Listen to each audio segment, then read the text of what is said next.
Hi hello to everyone, this is Javed Academy. और आज का एक जो इम्पॉर्टेंट न्यूज़ है उसे हम लोग डिस्कस करने वाले हैं। मणिपुर में जो रेफ्यूजी क्राइसिस बढ़ रहा है, we are going to talk about that. News बहुत ही सिंपल है और इसके बारे में हम लोगों को पहले से भी पता है कि मणिपुर आने वाले समय में बहुत सारे प्रॉब्लम से जूझने वाला है। चाहे वो कुकी मतई का जो फाइट है वो हम लोगों ने इस साल देखा, और म्यांमार में जो चल रहा है गृह युद्ध, उसके वजह से जो रिफ्यूजी भाग रहे हैं वो कहीं ना कहीं मणिपुर में ही शरण ले रहे हैं। और इसका कारण वही है कि जो मणिपुर में कुकी समुदाय रहते हैं वो जो ग्रेटर मिज़ो समुदाय है उसी का हिस्सा है, जो कि म्यांमार में भी रहते हैं, मणिपुर में भी रहते हैं, मिज़ोरम में भी रहते हैं। और इसके वजह से म्यांमार से भाग करके रेफ्यूजी जो हैं वो आ रहे हैं आपके मणिपुर के रीजन में, and this is a very alarming situation for Manipur. We are going to talk about many dimension with respect to Manipur. हम लोग ना ही सिर्फ ये जो न्यूज़ है उसको समझने की कोशिश करेंगे, बल्कि मणिपुर के पर्सपेक्टिव से उसका हम लोग आर्ट एंड कल्चर को देखने की कोशिश करेंगे। वहाँ पर जो लोग रहते हैं, एथनिसिटी, उसके ऊपर कुछ क्वेश्चन सॉल्व करेंगे। लेकिन सबसे पहले क्या करते हैं, जो पॉलिटिकल और फिजिकल मैप है मणिपुर का ना, उसको थोड़ा समझते हैं। You can see out here, this is a map of north eastern India. North eastern India का ये जो मैप है वो बहुत इंपॉर्टेंट है आपके एग्ज़ाम पर्सपेक्टिव से, क्योंकि यूपीएससी क्या कर रहा है, अब देखने को मिल रहा है कि कुछ इस तरह के भी क्वेश्चंस आ रहे हैं जिसमें कि बॉर्डर एरियाज़ जो हैं वो भी पूछे जा रहे हैं, चाहे वो वर्ल्ड के हों। जैसे कि इस बार एक क्वेश्चन आया था कि सबसे लॉन्गेस्ट बॉर्डर जो है वो किसके किसके बीच में है। ऑफ कोर्स जो आंसर था उस ऑप्शन के बेसिस पर वो था यूएसए और कनाडा। उसी तरह के क्वेश्चंस जो हैं उसमें एक और ऑप्शन था कि क्या इंडिया और चाइना का दुनिया का सबसे लॉन्गेस्ट बॉर्डर है। ऑफ कोर्स वो गलत था। इट मीन्स दैट कि आपको थोड़े से बॉर्डर एरियाज़ देखने पड़ेंगे। ओके, जब भी आप कोई चीज़ पढ़ते हैं तो थोड़ा सा उसको उसके हर एक डायमेंशंस में जाने की कोशिश करिए आप। जैसे कि हम लोग मणिपुर पढ़ रहे हैं, तो क्या मणिपुर कहाँ लोकेटेड है, एक बेसिक नॉलेज होना बहुत ज़रूरी है। You can see out here, Manipur हमारा नॉर्थ ईस्टर्न इंडिया में लोकेटेड है। This is our Manipur. और मणिपुर अपना बॉर्डर जो है वो म्यांमार के साथ शेयर करता है, और ये जो बॉर्डर शेयर करता है, म्यांमार में लड़ाई हो रही है, यहाँ पर चिन स्टेट है, और चिन स्टेट से ही भाग करके मणिपुर में इंटर कर रहे हैं। ओके, नाउ कौन कौन से स्टेट जो हैं वो बॉर्डर शेयर करते हैं म्यांमार के साथ, तो ऑफ कोर्स एक तो मिज़ोरम हो गया, एक मणिपुर हो गया, नागालैंड हो गया और अरुणाचल प्रदेश हो गया। ये 4 स्टेट जो हैं वो म्यांमार के साथ बॉर्डर शेयर करते हैं। त्रिपुरा नहीं करता है, आसाम नहीं करता है, मेघालय नहीं करता है, सिक्किम नहीं करता है। गॉट इट ना? क्योंकि इस तरह के कंफ्यूजिंग क्वेश्चन जो हैं वो आपको मिलेंगे, और हम लोग कुछ प्रैक्टिस भी करेंगे, आज ही प्रैक्टिस करेंगे। Okay, so just hear me out. जो मैप है, मैप वर्क जो है उसे थोड़ा सा हम लोग कर लेते हैं, देख लेते हैं, ठीक है। क्योंकि फिजिकल मैप से भी क्वेश्चन जो हैं वो ऑफ कोर्स रहेंगे ही रहेंगे। Late me show you a physical map of north eastern state, जिससे कि आपका जो कॉन्सेप्ट है वो थोड़ा सा क्लियर होगा। You can see out here, this is the map. थोड़ा सा मैं इसे जूम कर देता हूँ ताकि आपको अच्छी तरह समझ में आ जाएगा, ठीक है। तो अगर हम लोग देखें तो ये जो रीजन है वहाँ पर एक मिनट, चलिए देखिए, ये जो पूरा रीजन है ना अरुणाचल प्रदेश का, अगर मैं रीजन की बात करूँ तो अरुणाचल प्रदेश में जो आपको माउंटेन्स मिल जाएंगे वो हिमालय का ही पार्ट होगा। और ये जो पार्ट है आपका इधर से, ये जो आप देखेंगे पहाड़, यहाँ पर जो है वो कुछ और नहीं है बल्कि पूर्वांचल है। ओके, तो पूर्वांचल हिमालय कहते हैं, जो कि आपको नागालैंड में, मणिपुर में और मिज़ोरम में मिल जाएगा। और उनके लोकल्स बहुत सारे नाम हैं, जैसे कि मिज़ोरम में जो पूर्वांचल हिमालय है उसे कहते हैं लुसई हिल्स। उसे क्या कहते हैं? लुसई हिल्स कहते हैं, या फिर आप मिज़ो हिल्स भी कह सकते हैं। फिर मणिपुर में जो हिल है उसे मनी हिल कहते हैं, नागालैंड में जो हिल है उसे नागा हिल कहते हैं। और उसके ऊपर जहाँ पर आप अरुणाचल प्रदेश तरफ इंटर कर रहे हैं वहाँ पर जो हिल है उसे कहते हैं पटकई बुम हिल। ओके, तो मैं इसलिए बोल रहा हूँ कि पॉलिटिकल के साथ साथ फिजिकल भी आपको समझना ज़रूरी है। इस एरिया में कौन से इंपॉर्टेंट रिवर्स हैं वो बहुत ज़रूरी है। फॉर एग्ज़ाम्पल अगर मैं बोलूँ कि जब आपका ब्रह्मपुत्रा रिवर तिब्बत से फ्लो करते हुए एक शार्प टर्न लेता है नमचा बरवा से और इंटर करता है अरुणाचल प्रदेश में, तो उसका नाम जो हो जाता है वो हो जाता है सियांग। और उसके बाद फिर वो क्या करता है, ब्रह्मपुत्रा नाम से हमारे जो असम का स्टेट है वहाँ से फ्लो करता है। और उसी समय बहुत सारे रिवर जो है ना उससे आकर मिलते हैं। चाहे उन रिवर में जो सबसे इम्पॉर्टेंट है वो सुबनसिरी रिवर हो गया, चाहे लोहित रिवर हो गया जो कि उसके लेफ्ट बैंक ट्रिब्यूटरीज हैं। Sorry, let me show you where is Subansiri river. Okay, अगर इसमें दिख जाता है तो बहुत अच्छी बात होगी। थोड़ा मैं इसे जूम करता हूँ। या you can see out here, this is Subansiri river। तो Subansiri river is a right bank tributary and एक लोहित होगा रिवर जो कि है इसकी लेफ्ट बैंक ट्रिब्यूटरी। या हियर इज लोहित सुबनसिरी एक कपिला रिवर होगी जो जा करके मिलेगी। Okay, and then there would be a river called Manas river. Okay, और उसके बाद फिर एक धनसरी रिवर भी होगी। ओके, वो दिख नहीं रही है, ठीक है, लेकिन वो भी कुछ इधर से ही आकर के मिलती है। So that's how you have to do your work. Okay, थोड़ा सा अगर नीचे हम लोग जाएंगे तो यहाँ पर बरक रिवर एक आप मिलना चाहिए। So you can see out here, this is Barak river. Okay, सो इस तरह की जो इम्पॉर्टेंट हिल्स हैं वो तो आपको करना ही है, प्लस आपको इस रीजन में जो रिवर्स हैं उसे करना है। जैसे कि मेघालय में अगर चले तो 3 जो पार्ट हैं वो बहुत इंपॉर्टेंट है। You can see out here, this is Garo Khasi and Jaintia hill. This is Garo hills, यहाँ पर खासी हिल और यहाँ पर जयंतिया हिल। उसी तरह से अगर हम लोग बात करें अरुणाचल प्रदेश में तो इस तरह से आप याद कर सकते हैं, मोनपा, डाफला, अबोर, मिशी, निशी और नागा हिल्स जो है वो आपको मिल जाएगा। देख लीजिए, यहाँ पर डाफला हिल्स हो गया, मीरी हिल्स हो गया, अबोर हिल्स हो गया, मिशमी हिल्स हो गया, नागा हिल्स भी है। तो इस तरह से मल्टीपल हिल्स जो हैं वो आपको नॉर्थ ईस्टर्न रीजन में मिल जाएंगे और उनका जो नाम है वहाँ पर रहने वाले ट्राइबल्स पीपल के ऊपर ही है। बहुत सारे इंपॉर्टेंट रीजन्स जो हैं वो भी जो सिटीज़ कह लें या डिस्ट्रिक्ट रीजन कह लें बहुत इंपॉर्टेंट है। जैसे कि त्वांग रीजन जो है, ये त्वांग रीजन के ऊपर जो आधिपत्य है वो स्थापित करना चाहता है तिब्बत, या फिर आप कह ले चाइना, ये से साउथ तिब्बत कहता है। सो इस रीजन के ऊपर क्वेश्चन आ सकता है कि त्वांग कहाँ पर है स्थित है। अरुणाचल प्रदेश का पार्ट है, ये इंडिया का पार्ट है, जिसके ऊपर ऑफ कोर्स जो नज़र है वो आपका चाइनीज़ का है।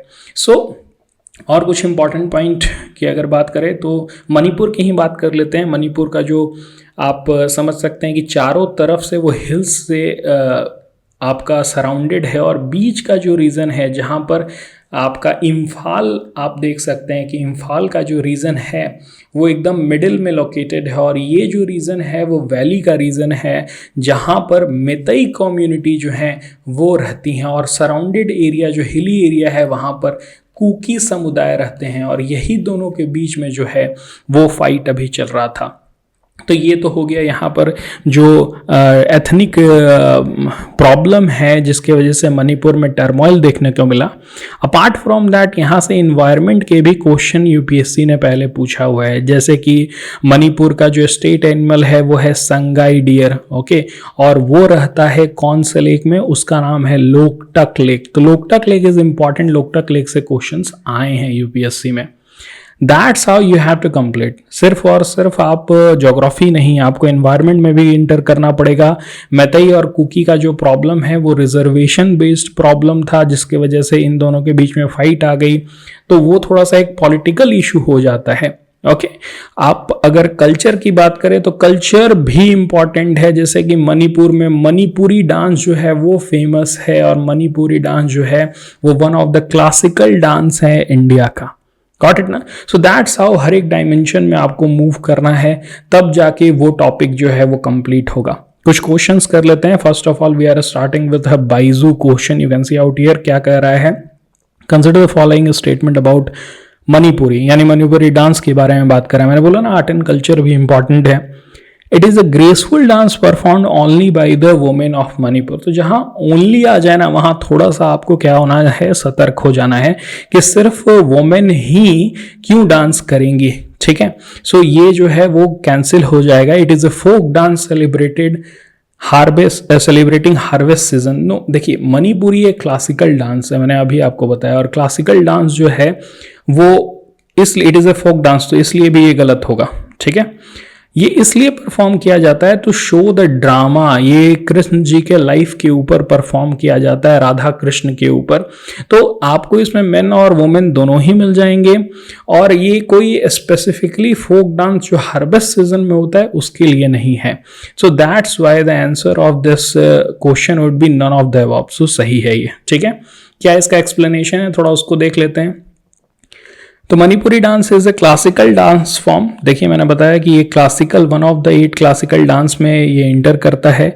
इसे मेन और वुमेन दोनों ही परफॉर्म करते हैं। ये एक डांस ड्रामा है, ऐसा कोई डांस नहीं है जो कि हार्वेस्ट सीजन में परफॉर्म किया जाता है। ये एक डांस ड्रामा है जिसका थीम है love stories of Radha and Krishna, जो मैंने आपको बताया, ठीक है। So that's Y Manipuri dance जो है वो इंपॉर्टेंट हो जाता है। Now moving toward the next question. क्या क्वेश्चन बोलता है, मैतेई कम्युनिटी के ऊपर। मैंने अभी आपको बताया कि मैतेई कम्युनिटी जो है, और ये बीपीएससी में सवाल पूछा गया है, ठीक है। तो मैतेई कम्युनिटी के ऊपर मैंने आपको बताया कि मणिपुर का अगर आप पूरा ज्योग्राफी देखेंगे तो उसमें जो मिडिल पार्ट है जहां पर इम्फाल जो है वो लोकेटेड है, तो इम्फाल में ही मैतेई कम्युनिटी का जो पॉपुलेशन है वो सबसे ज्यादा है। They are, wait a minute, so they are predominant ethnic group of Manipur state. They speak the Meitei language which is the sole official language of Manipur state. तो of course वो मणिपुर में exist करते हैं, एक predominant ethnic group हैं आपका Manipur state का, और मैतेई लैंग्वेज को ही मणिपुरी लैंग्वेज कहते हैं और वही वहाँ का सोल ऑफिशियल लैंग्वेज है। सो दैट्स वाई जो दोनों स्टेटमेंट है वो करेक्ट हो जाता है यहाँ पर। Both statement would be correct. देखते हैं answer, C both is the correct answer. Okay, now moving toward the next question. यहाँ पर जो क्वेश्चन है वो फॉरम आईएएस का है। Manipur has a separate judicial and governance system. देखिए सेपरेट जुडिशियल गवर्नेंस सिस्टम नहीं है, लेकिन अगर बात की जाए वहाँ के ट्राइबल्स हिल एरियाज के लिए, तो ऑफकोर्स ट्राइबल हिल्स एरिया के लिए जो है वहाँ पर है, ठीक है। Hill tribes of Manipur practice shifting cultivation. तो जो झूमिंग कल्टीवेशन है वो बहुत ही ज़्यादा, जो झूम कल्टीवेशन है वो बहुत ज़्यादा प्रचलित है आपका पूरे नॉर्थ ईस्टर्न स्टेट में। उसमें क्या करते हैं, उसको स्लैश एंड बर्न कल्टीवेशन भी कहते हैं। स्लैश एंड बर्न कल्टीवेशन में क्या होता है, एक पैच ऑफ लैंड लेंगे जहाँ पर फॉरेस्ट रहेगा, उस फॉरेस्ट को वो पूरी तरह से क्लियर कर देंगे और उसके बाद फिर उसे बर्न कर देंगे। जो राख मिलेगा वो मिट्टी में वो मिला देंगे और उसके बाद फिर वहां पर कल्टीवेशन करेंगे। जब उसकी फर्टिलिटी 1-2 साल में कम हो जाएगी तो दूसरा पैच ऑफ लैंड लेंगे और उसको भी वो वही करेंगे, उस पूरे एरिया को जला देंगे, उसमें जो राख बचेगा वो मिट्टी में मिलाएंगे। So this type of cultivation is well known in most of the part of the world. Okay, so अलग अलग नाम से उन्हें कहा जाता है, चाहे वो साउथ अमेरिका हो, चाहे वो एशियन कंट्रीज हो। झूमिंग कल्टीवेशन जो है वो बहुत ही ज़्यादा प्रचलित है। नॉर्थ ईस्ट में भी ये कल्टीवेशन पूरे रीजन में किया जाता है। तो hill tribes of Manipur practice shifting cultivation, this is also true. 60% of household in Manipur are categorized as self employed which is lower than the national average, this is wrong. So Manipur या फिर जो आपके north eastern region है ना, उसमें ज़्यादा लोग self employed हैं। Okay, so that's why this reason, this is incorrect. अगर नेशनल एवरेज की बात करें तो आई थिंक 50%, 54% के करीब है नेशनल एवरेज, जिसमें कि सेल्फ एम्प्लॉयड पीपल आते हैं, और मणिपुर में ये 60% है। तो answer would be 1 and 2। Okay, so या answer is A. Okay, so now moving toward the next question. इस तरह से मल्टीपल क्वेश्चन, देखिए मल्टीपल जो आपके सब्जेक्ट हैं, चाहे वो ज्योग्राफी है, चाहे वो आपके कल्चर है या हिस्ट्री है, उन सब से कर लेते हैं, ठीक है। थोड़ा सा ये क्वेश्चन जो है वो ज्योग्राफी से है। Silchar lies in the state of Manipur, तो सिलचर इज इन आसाम। सो पहला तो हो आपका गलत हो गया। और मैजोनराम जो है वो एनसीईआरटी से ही है। Mawsynram lies in the state of Meghalaya, this is true, this is the wettest part of the world, ठीक है। यहाँ पर सबसे ज्यादा वर्षा होती है। So only 2 is correct, so this is correct. Okay, have a look at this question. मैंने आपको कहा कि जो मैप वर्क है वो इम्पॉर्टेंट है। बांग्लादेश अपना बॉर्डर किस किस के साथ शेयर करता है? हम लोगों ने देखा कि म्यांमार जो है वो किस 4 स्टेट के साथ अपना बॉर्डर शेयर करता है, बट बांग्लादेश भी इम्पॉर्टेंट है। बगल में ही बांग्लादेश है और वो जो अपना बॉर्डर शेयर करता है वो करता है मिजोरम के साथ। ओके, वो अपना बॉर्डर शेयर करता है आपका त्रिपुरा के साथ, वो अपना बॉर्डर शेयर करता है असम के साथ। तो 1 3 5 would be correct, 3 is correct answer. You can see out here. यहाँ पर फिर से मैप में हम लोग आते हैं और बांग्लादेश का मैप में हम लोग यहाँ पर बहुत ही आराम से देख सकते हैं कि मेघालय जो है वो ऊपर अपना बॉर्डर शेयर कर रहा है और यहाँ त्रिपुरा बॉर्डर शेयर कर रहा है और यहीं पर ये जो असम है वो भी अपना बॉर्डर शेयर कर रहा है। तो मेघालय, असम और त्रिपुरा, इसलिए मैं बोल रहा हूँ कि मैप वर्क बहुत ज़रूरी है। आप भी अपने कॉपी में ज़रूर करके रखिएगा। अगर इधर की बात करें, देखिए सिक्किम अपना बॉर्डर शेयर नहीं करता है, ना ही भूटान अपना बांग्लादेश के साथ बॉर्डर शेयर करता है। बीच में ये जो रीजन है आपका, ये इसे कहते हैं सिलीगुड़ी कॉरिडोर और वही इसी को चिकन नेक भी कहते हैं, जिससे कि आप कह सकते हैं कि north eastern part of India is connected to our entire India. ठीक है ना? तो यहाँ पर वेस्ट बंगाल से अपना बॉर्डर बांग्लादेश शेयर करता है, मेघालय से और असम से और त्रिपुरा से, दैट्स इट। और यहाँ पर मिजोरम से, दिस इज मिजोरम। ओके, सो मिजोरम का ये जो पार्ट है आपका, ये है चिट्टागोंग का रीजन। तो चिट्टागोंग का रीजन जो है वो मिजोरम से भी अपना बॉर्डर शेयर करता है। तो इस तरह से 1 2 3 4 5 स्टेट जो हैं वो बांग्लादेश के साथ अपना बॉर्डर शेयर करते हैं। और एक और भी बहुत ही अच्छा फैक्चुअल पॉइंट है कि जो लार्जेस्ट बॉर्डर शेयर होता है, लॉन्गेस्ट बॉर्डर जो शेयर होता है बांग्लादेश ही करता है इंडिया के साथ। इट मीन्स दैट कि चाइना के साथ जो बॉर्डर शेयर होता है वो भी लॉन्गेस्ट नहीं है, जो कि 2024 में जो क्वेश्चन पूछा गया उसका एक पार्ट जरूर था। गॉट इट ना? सो दैट्स हाउ आप लोग क्या करेंगे, कंप्लीट करेंगे। एक दो और क्वेश्चन देख लेते हैं। हम लोगों ने ये कर लिया, ये क्वेश्चन देख लेते हैं। संगाई डियर के बारे में है। देखिए संगाई डियर का अभी मैंने बताया आपको कि Sangai deer is the state animal of Manipur. Okay, और जो लोकटक लेक है, ठीक है, let me tell you this point. Loktak lake एक इज एन इम्पॉर्टेंट लेक जो कि आपको एग्जिस्ट करता है मणिपुर में, और वो वेल नोन है वहाँ पर जो संगाई डियर हैं उनके लिए। ठीक है, और उस पूरे रीजन को कैबुल लमजाओ नेशनल पार्क भी कहा जाता है। तो that's how consider the following statement regarding Sangai deer. It is found in Kabul Lamjaw National Park only. It is a state animal of Manipur. तो of course it is a state animal of Manipur. तो incorrect कौन है? तो दोनों ही incorrect जो हैं not correct, incorrect इनमें से कौन है? तो नाइदर 1 नॉर 2, दोनों ही करेक्ट स्टेटमेंट है। ठीक है, चलिए, तो that's how we are concluding this topic. Manipur का जो फिर से हम लोग चलते हैं, जो करंट अफेयर का पोर्शन था, करंट अफेयर का पोर्शन में वही बोला जा रहा है कि आज ही का पेपर है ये। ओके, करंट अफेयर में क्या कहा जा रहा है कि 5400 म्यांमार के जो रिफ्यूजी हैं वो मणिपुर में घुस चुके हैं, और जिसके वजह से आने वाले समय में बहुत ज़्यादा प्रॉब्लम होगा। मणिपुर की डेमोग्राफी चेंज हो सकती है, वहाँ पर जो इथनिक कॉन्फ्लिक्ट है वो और ज़्यादा बढ़ सकता है, क्योंकि जो रिफ्यूजी हैं वो कहीं ना कहीं कुकी के समर्थन में आ सकते हैं और मैतई को उससे ज़्यादा प्रॉब्लम हो सकता है। डेमोग्राफी चेंज होगी, फाइटिंग ज़्यादा बढ़ेगा, that would not good for northeastern state. Okay, that's it for this video. Thank you.